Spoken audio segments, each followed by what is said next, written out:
read to us by our beloved preacher, beloved Brother Domingo Galan. Amen. God bless po sa aming beloved co-preacher, beloved Carl Canbrew.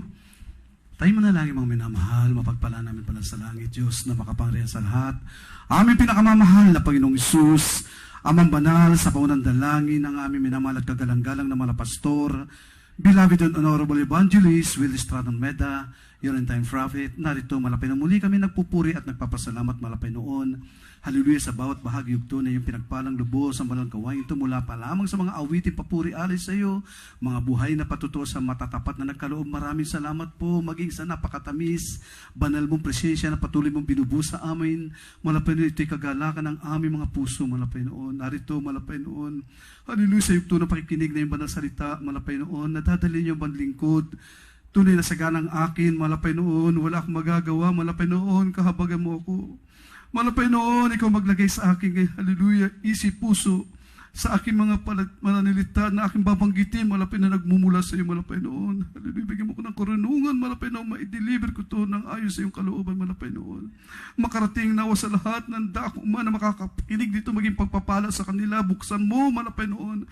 Ang kanilang mga kaisipan, malapay noon. Alisin mo mga balakid at lang, malapay noon. Hallelujah. Sa pangalan ni Jesus, itong aming samot panalangin at aming sinasaway, mga hadlang gawa ng kaaway, kasaot, mapagalinlangan, kasaot, right now in the name of Jesus. Amen. Praise the Lord. Hallelujah. Everybody say, praise the Lord. The highest praise, glory, and honor belong to our dearest Jesus. And I give double honor, respect, and to our dearly beloved and honorable evangelist, Willie Stratton Meda, the entire prophet, loving God. And we always remember the blessed memories of our beloved Assistant Pastor Lina C. Almeda, our beloved Mama Dear. Di natin malimutan ang kanyang mga turo at aral. Purihin natin malapay noon. Hallelujah. At to all beloved children, grandchildren, children-in-laws. Hallelujah. And also greeting to our beloved Fitz, beloved Minister John Isguera, beloved Ted, and beloved Minister Luke Smith, and beloved Minister Will James Almeida, beloved folks, and beloved teens, at sa lahat po ng mga beloved webcast viewers. Hallelujah. Magandang umaga sa inyo, gabi o hapon man, saan man kayo dako. Purihin natin malapay naman, natili kayo sa panonood ng ating webcast dito po sa Banagawain. Amen. Praise the Lord. At sa lahat ng mga beloved brethren, purihin natin malapay no, sa aking mga co-preacher. Amen. Praise the Lord. Everybody say praise the Lord. Praise the Lord. Mga minamahal, ang ating topic ngayon ay ang kabutihan at ang kabagsikan. Purihin natin malapay noon. Kindly po, kindly read it English, in English, and then before Tagalog. Praise the Lord. Hallelujah. In the book of Romans, chapter 11, verse 22. Behold, therefore, the goodness and severity of God on them which fail, severity. But toward thee, goodness, if thou continue in his goodness. Otherwise, thou also shall be cut off. Amen. Tagalog po, amen.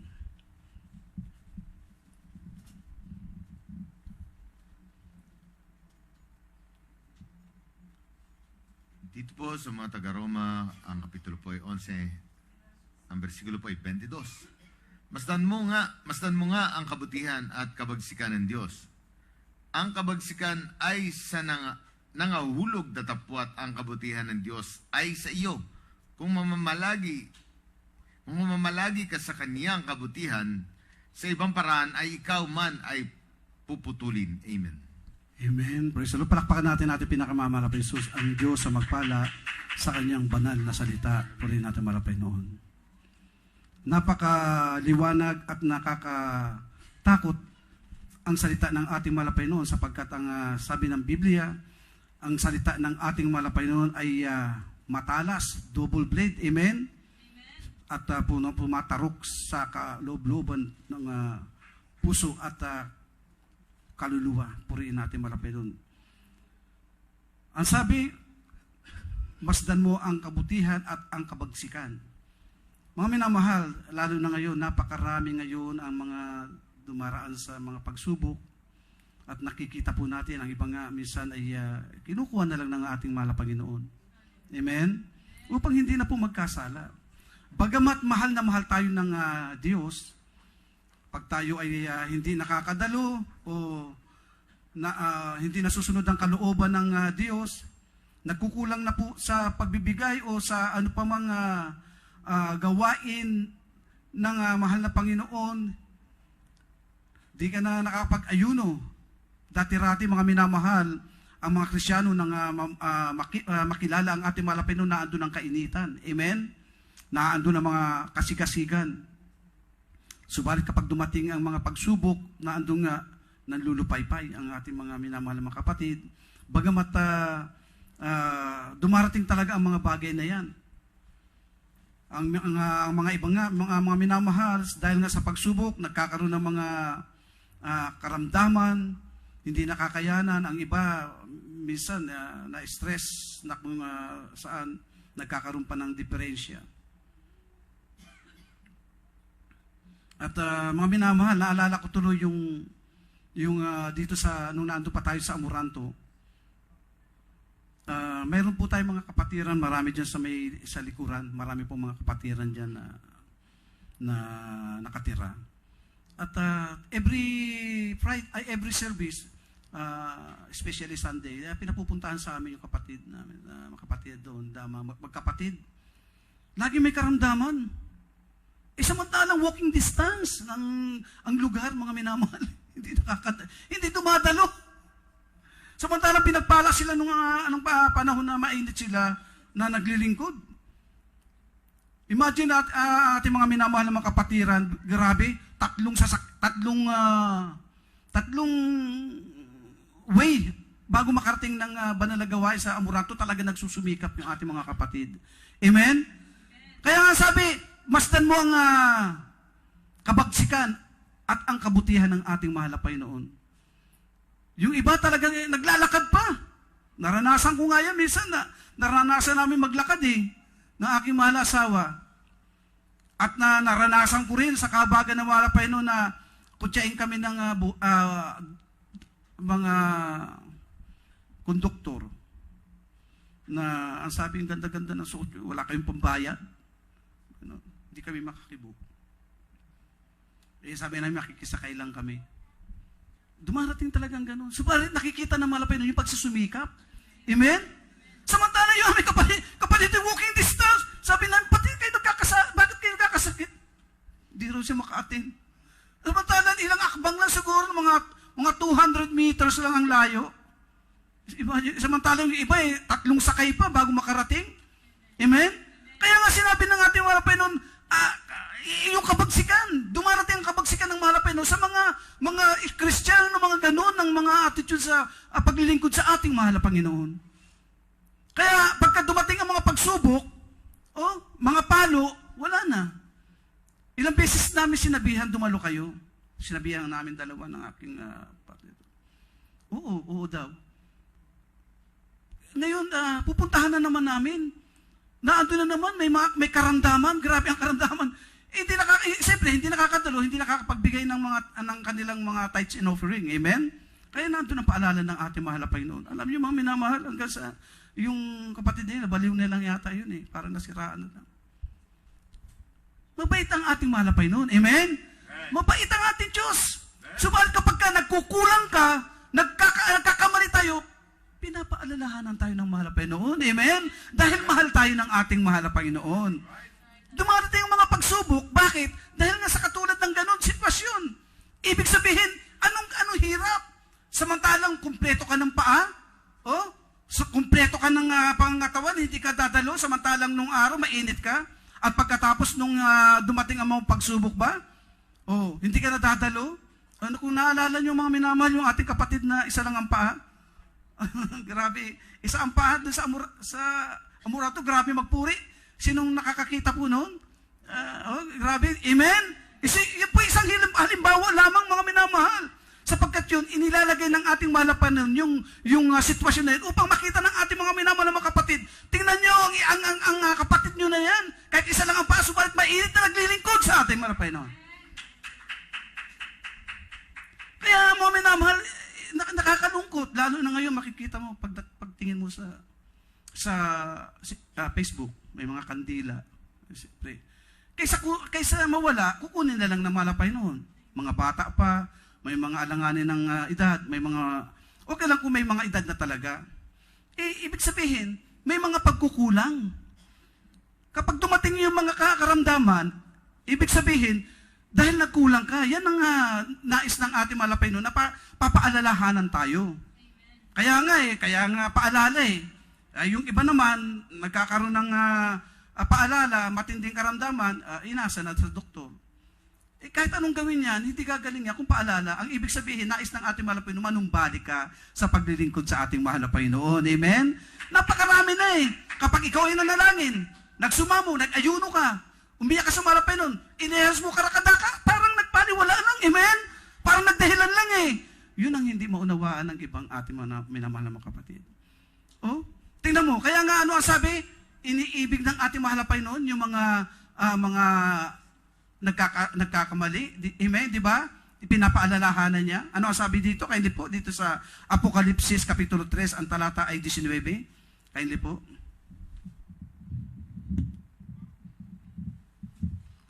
In the book of Revelation, chapter 3, verse 19. As many as I love, I rebuke and chasten.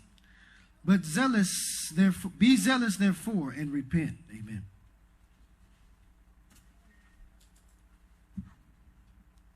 Dito po sa Apokalipsis, Kapitulo 3, ang versikulo po ay 19. Ito po ang sinasabi, ang lahat kong iniibig ay aking sinasaway at pinarurusahan. Ikaw nga'y magsikap at magsisi. Amen. Palapakan natin pinakamamahal pa Jesus. Oh, napakaliwanag. Ibig sabihin, ginagawa ng ating mahal na Panginoong Jesus sa mga bagay na yun dahil nais ng ating mahal na Panginoon na ikaw ay manumbalik. Oh, hindi para parusahan ka. Ganun ang ating mahal na Panginoon. Pinaparusahan ka sa pamamagitan ng mga paalala, mayroong kang karamdaman na ikagagaling. Subalit, ang sabi sa Biblia, yung mga nahulog, nagiging matigas ang ulo, napupunta saan? Sa kamatayan. Amen? Subalit, pagka ikaw ay mahal talaga ng ating mahal na Panginoon, kukunin ka na lang para hindi ka magkasala at hindi ka mawala sa ating mahal na Panginoon. Amen? Ganyan ang ating mahal na Panginoon, ganyan ang Diyos kamahal tayo. Subalit ang iba, minsan, kapag dumarating nga yung sinasabi na mga pagsubok, parang hindi nila nakakayanan. Para bang ang sabi nila, parang hindi, yung bang sinasabi na parang hindi ordinaryo. Siyempre, ang sabi sa Biblia, siya rin ang magbibigay ng, kung halimbawa matutumba ka, ibabangon ka rin ng ating mahal na Panginoon sa pamamagitan ng iyong pagsusumikap. Amen? Kaya nga sabi dito, mayroon tayong propeta ng Diyos eh. Amen? Kaya nga, mayroon nananalangin sa atin araw at gabi sa pamamagitan, hallelujah, ng ating minamahal ginagalang ating mahal pastor, the end-time prophet o loving God. Amen? Kaya nga, kung saganang atin, wala tayong magagawa sa ating panalangin. Amen? Ang ating mga panalangin, hanggang digdig lang yan, mga minamahal. Subalit dahil po, ang sabi ng Biblia, naglagay ating malapay nun na mensahero. Sino po yun? Ang ating minamahal ginagalang mo, pastor. Ang huling propeta ng Diyos. Yan ang katotohanan, mga iniibig. Kaya nga, tingnan nyo, ang mga minamahal, napakabuti yung talagang may namumuno sa banal na gawain. Amen? Dahil kung walang namumuno at pagkatapos may namumuno nga, ay hindi talaga langit ang hangarin, kundi iba, alam naman natin. Marami ang mga nagtatayo ng congregation, iba't iba, subalit hindi po talaga Diyos ang habol nila, kundi kayamanan. Amen? Yung sanlibutan. Kaya nga tayo pinagpala, tayong lubos sapagkat dito, nakita natin ang katotohanan at ating nadama ang kapangyarihan ng ating pinakamamahal na Panginoon Jesus.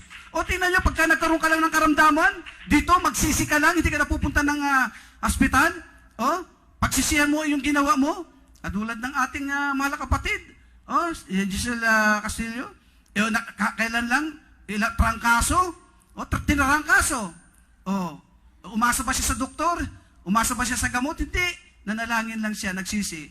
Humingi ng awa sa mahal na Panginoon. Pinagaling ng ating mahal na Panginoon. Amen? Ganyan ang Diyos dito kapag ikaw ay nagkukulang, papaalalahanan ka ng ating mahal na Panginoon sa pamamagitan ng karamdaman. Subalit kapag ikaw ay nagkamali, pumunta ka sa ospital, ay yan wala na. Parang ini-insulto mo pa ang mahal na Panginoon yan. Amen?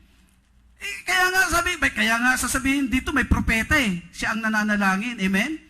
Kaya pagka ang isang gawain ay tunay na mayroong tao ng Diyos, sapagkat ngayon ay talagang isa lang ang tao ng Diyos eh. Ang inilagay sa kapanahunan, aming minamahal ginagala mo, Pastor. Amen? Siya po ang huling propeta. Purihin ang ating mahal na Panginoon sa pamamagitan ng panalangin ng propeta ng Diyos. Gaano man kalayo yan, inaabot ng panalangin yan dahil yan po ay pinakikinggan ng Diyos na buhay. Palakpakan natin ang ating pinakamamahal na Panginoon. Kaya talagang maging aming minamahal, alam niyo po, may ikukwento po ako sa inyo, talagang ito'y talagang patutuo. Talagang napakahirap kantiin yung propeta ng Diyos. Amen? Naalala ko po, way back 1991, nung naalala ko po. Kasi tingnan niyo po, ang mga huling propeta, yan po talaga ano yung tingnan ating mahal na Panginoon yan. Katulad nung panahon ni Eliseo. Nung namatay si Eliseo, siguro, inilibing doon sa nagukay, inilibing. Hindi pa siguro, dahil sabi doon sa kalawang hari, nagukay, doon inilibing si propeta Eliseo, mayroon dumating ng mga rebelde. May mga rebelde na dumating, buhat-buhat pa yung isang patay, buhat-buhat. Sa gulat ng mga nagbubuhat, nahulog yung patay doon sa libingan ni Eliseo, nabuhay! Dumikit doon sa kay Eliseo, nabuhay! Ay, propeta ng Diyos yun eh! Amen? Kaya ang propeta natin, ang ating mga pastor, pangalan pa lang dinidinig na ng mga Panginoon yan. Amen? Kaya mahirap magsalita ng delikado, mahirap magsalita sa ating mahal pastor. Dahil yan, inanoint ng mahal Panginoon yan. Naalala ko po, mga minamahal, ipatotoo ko lang. Ang aking panganay na babae, yan po siya po nagpatotoo dahil nung kami po yung makakilala nga, way back 1991 nga, siguro mga magdadalawang taong kami.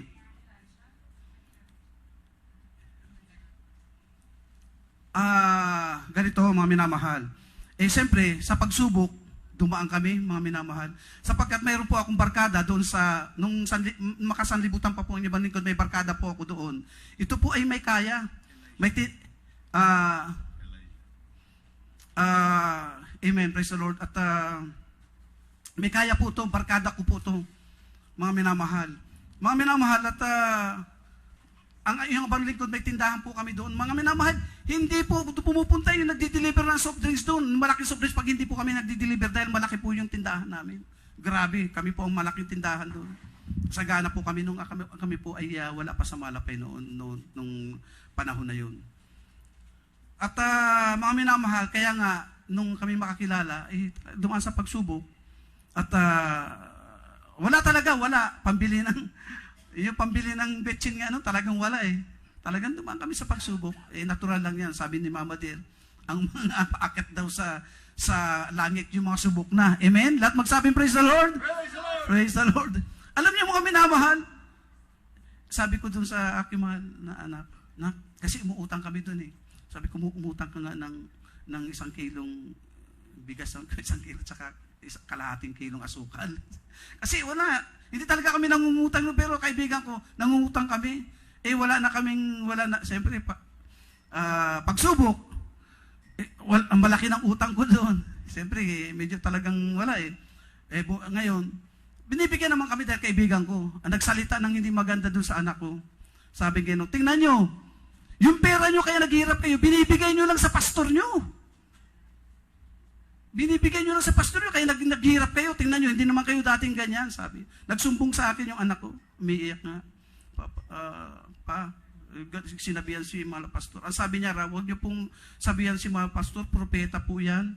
Ganun na, siyempre, at least marunong na po yung panganay ko eh. Kung marami pa raw sinabi.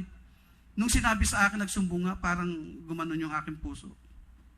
Sabi ko, ayaw mo na lang anak, makakabayad din tayo. Dahil laki na nga ng bayad namin.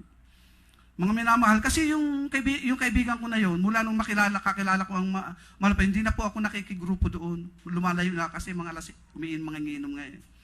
Hindi na po ako nakikigrupo. Security po yun eh, sa isang pawn shop. Tuwing umaga, naglilinis ng lugar niya dahil pawn shop nga nasa tabi ng karsada.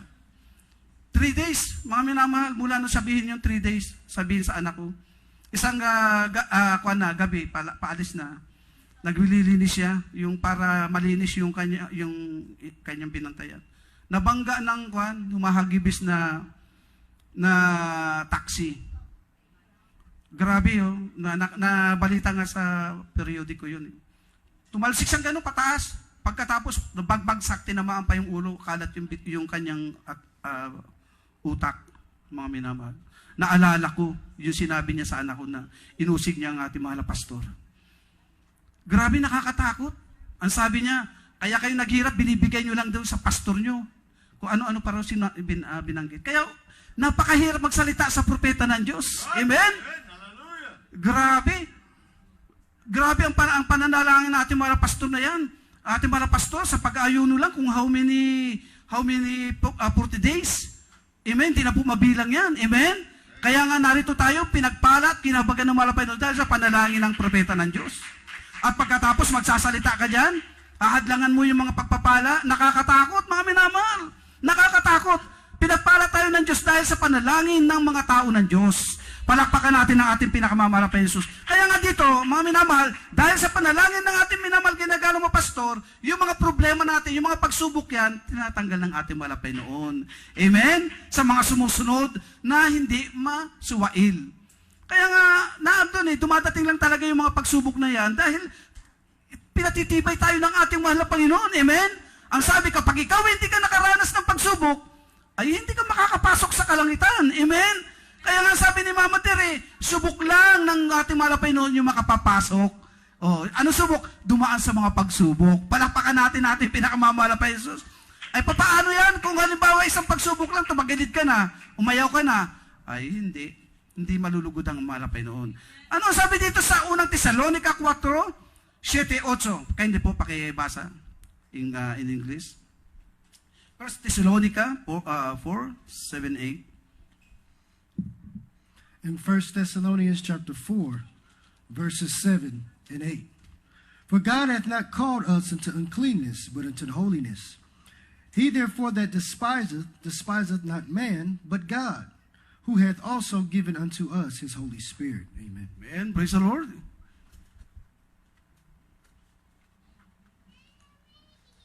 Dito po sa unang mga taga Thessalonica, Kapitulo 4, versikulo 7 at 8. Ito po ang sinasabi, sapagkat tayo'y tinawag ng Diyos, Amen. hindi sa ikarumi, kundi sa pagpapakabanal. Amen. Palakpakan natin mga Panginoon. Kaya't ang nagtatakwil, hindi ang tao. Ang itinatakwil, kundi ang Diyos, na nagbibigay sa inyo ng Kanyang Espiritu Santo. Amen. Praise the Lord. Palakpakan natin pinakamamahal na Panginoon. Sisipin niyo yan. Kapag tayo pala nagiging suwail na at hindi natin sinusunod ang kalooban ng ating malapay noon, yun ang sinasabing kabagsikan ng ating malapay noon. Amen? Itinatakwil pala natin ang ating mahal na Panginoon. Bagamat tayo po ay kinahabagan dahil sa panalangin ng tao ng Diyos, yun po ang katotohanan, mga minamahal. Subalit sa mga nagpapatuloy at mainit na naglilingkod sa ating mahal na Panginoon, amen? Ang sabi, naandun ang kabutihan ng Diyos. Palakpakan natin pinakamamahal na Jesus. Tapat ang salita ng Diyos Ang langit at lupa ay lilipas. Ang damo, ang bulaklak matutuyo. Subalit ang salita ng Diyos mananatili yan, magpakailanman. Amen? Puriin ang ating mahal na Panginoon. Kasi para tayong nagre-rebelde sa ating mahal na Panginoon kapag tayo ay hindi na dumadalo. Kapag na puro pagsubok, ay kaya nga may kanta Amen? Ang sabi, kapag lumabang ka, ang dyablo ay tatakbo. Amen? Ibig sabihin, lumabang ka talaga. I-rebuke mo siya. Lagi, pag ayuno ka, magpasting ka. Ang sabi, pag hindi tumakbo ang diablo. Amen? Subalit kapag hindi ka kumibo, ay wala na, kubawang ka na siya. Wala ka na, hanggang sa mawala ka na. Kaya nga lagi, ibig sabihin, palutin ng salita ng Diyos yun. Ang ating panlaban, ano yun? Yung salita na lagi tayong dumalo, lagi tayong magpuri, magbigay. Lahat ng kalooban ng ating mga Panginoon, sundin mo yan. Walang magagawa ang diablo. Amen? Palakpakan natin ating pinakamamahal na Jesus. Ganun lang Ganun lang. Lalo na ngayon sa panahon, mga minamahal, talagang napakarami na. Subalit, kapag ikaw ay tunay na nagmamahal sa salita ng ating Malapinong, gusto mo ng kaligtasan, gusto mo nang makarating ng langit, hindi magtatagumpay ang kalaban ng Diyos. Palakpakan natin pinakamamahal na Jesus. Kaya nga, pagka ginagawa natin ang mga bagay na inilalagay natin uli sa kahihiyan ng ating mahal na Panginoon. Ang sabi dito, sa Hebrews 6, kaili po, Hebrews 6 at 4 and 6. Amen. In the book of Hebrews, chapter 6, verses 4 to 6. For it is impossible for those who were once enlightened and have tasted of the heavenly gift, and were made partakers of the Holy Ghost, and have tasted the good word of God and the powers of the world to come, if they shall fall away, to renew them again unto repentance, seeing they crucified to themselves the Son of God afresh, and put him to an open shame. Amen. Dito sa mga taga-Hebreo, Kapitulo 6, ang versikulo po ay 4 at hanggang 6. Ito po ang sinasabi, sapagkat tungkol sa mga minsang naliwanagan at nakalasap ng kaloob ng kalangitan at mga nakabahagi ng Espiritu Santo at nakalasap ng mabuting salita ng Diyos at ng mga kapangyarihan ng panahong darating at saka nahiwalay sa Diyos ay di maaaring baguhin silang muli sa pagsisisi, yamang kanilang pinapapakong muli sa ganang kanilang sarili ang anak ng Diyos at inilalagay na muli siya sa hayag ng kahiyan. Amen. Palakpakan natin pinakamamahal na Jesus. Napakaliwanag, mga minamahal. Yung mga ginagawa pala natin na hindi napagdalo, ganito ang ginagawa pala nila. Hindi natin alam. Inilalagay natin uli ang ating mahal na Panginoon sa kahihiyan. Amen? Napakaliwanag napakaliwanag. Tayo, pinili ng ating mahal na Panginoon, binigyan tayo ng magandang buhay. Isipin, pinagpalang lubos. Yan ang layunin ng ating mahal na Panginoon. Ano ba ang layunin ng ating mahal na Panginoon? Na tayo madala sa kalangitan. Amen? Subalit, bakit nagkakaroon ng ganito? Kunting paalala lamang, kunting mga pag-uusig, lulupay-pay na. Subalit, ang sabi sa Biblia, paglabanan natin yan. Yung mga gawa ng kaaway, amen? Account your blessing every day. Sabi ng ating Mama Dear, yan po magpapalakas sa atin sa pananampalataya. Amen? Kaya nga, mga minamahal, wake up sa ating mga iniibig na mga minamahal na mga kapatid sa andako man ng mundo, mga minamahal. Napakaliwanag, wala na raw hain pa. Ay, paano kung ikaw ay mawala na? Wala nang hain pa. Hindi na bababa uli ang ating mahal na Panginoon. Amen? Para muling ipako. Hindi na po, no. Bababa na yan para sa paghuhukom na. Amen? Palakpakan natin ating pinakamamahal na Jesus. Wake up, mga iniibig. Yun po ang kabagsikan ng ating mahal na Panginoon sa lahat ng mga nauhulog. Subalit, ang pangako ng Diyos sa mga mabubuti. Amen? Naandon ang pagpapala ng ating mahal na Panginoon. Hanggang ngayon, hindi masayid na pagpapala. Amen? Yun po ang kabutihan ng pangako ng Diyos sa mga tapat at patuloy na naglilingkod sa ating mahal na Panginoon. Palakpakan natin ating pinakamamahal na Jesus. Napakaliwanag, mga minamahal. Walang lugi sa paglilingkod sa ating mahal na Panginoon. Amen? Ang lugi lamang, yung mga nanlupaypay, hindi na dumalo. Amen?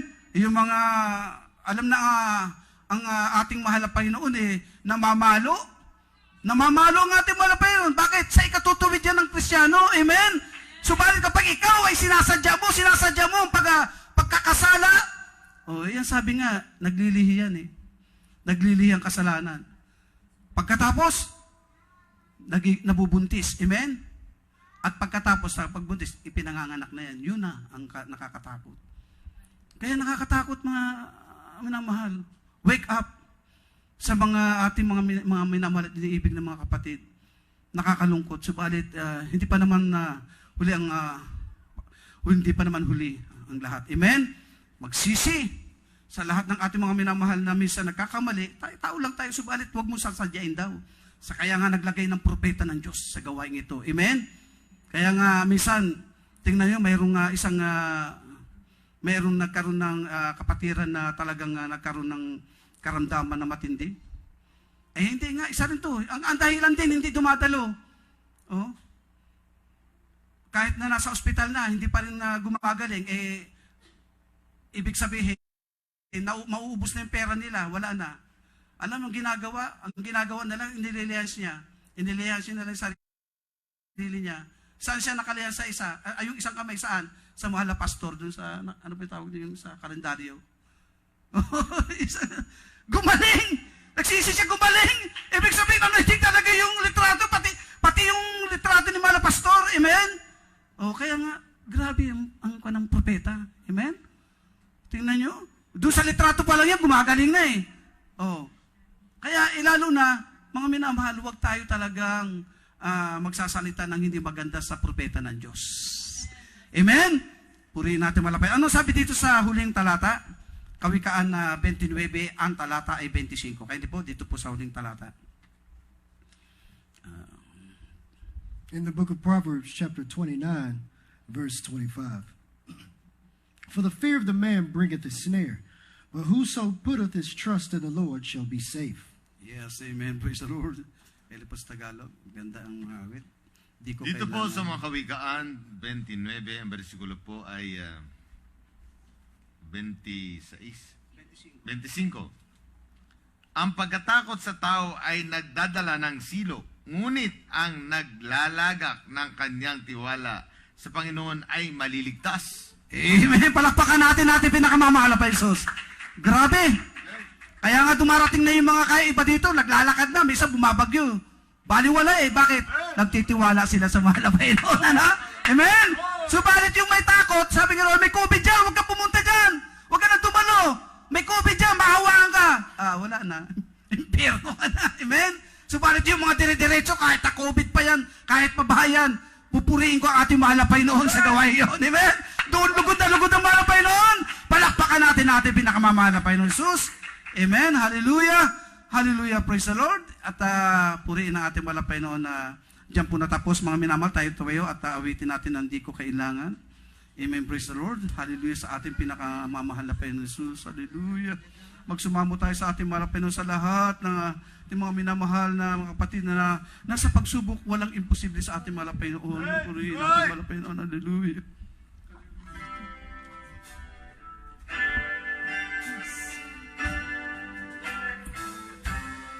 Di ko kailangan magkatanigan. Hallelujah. Kung ikaw na ba sa piling ko'y mawawala. Mas nanaisin ko makapiling ka sa buhay. Kahit ako'y nagkalala. Oh, Jesus, pakinggan mo ang pagsamo ko. Pag-ingatan mo ang landas ko patungo sa'yo. Ang ating buhay ay di ko matanto.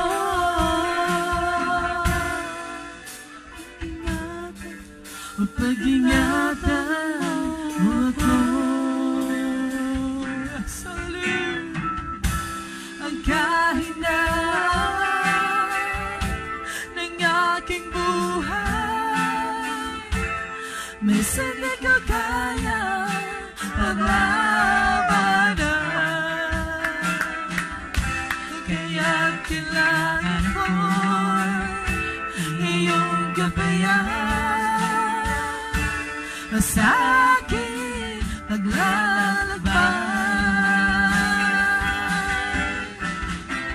Oh, Jesus, pakinggan mo ang pagsamo ko. Pakinggan mo ang landas ko patungo sa'yo. Ang aking buhay di ko matanto.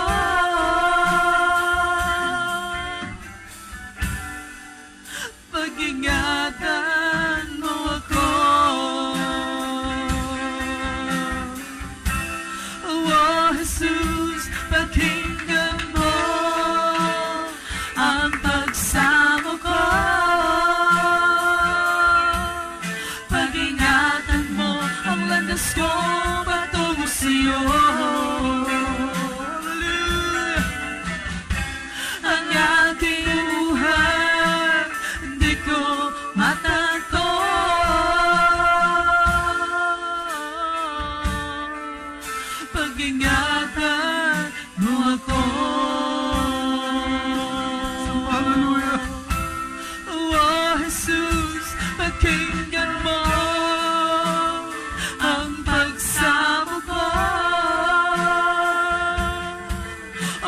Pag-ingatan mo ang landas kong patungo sa'yo.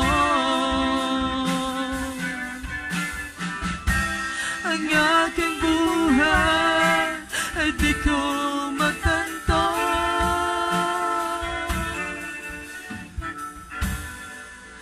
Pag-ingatan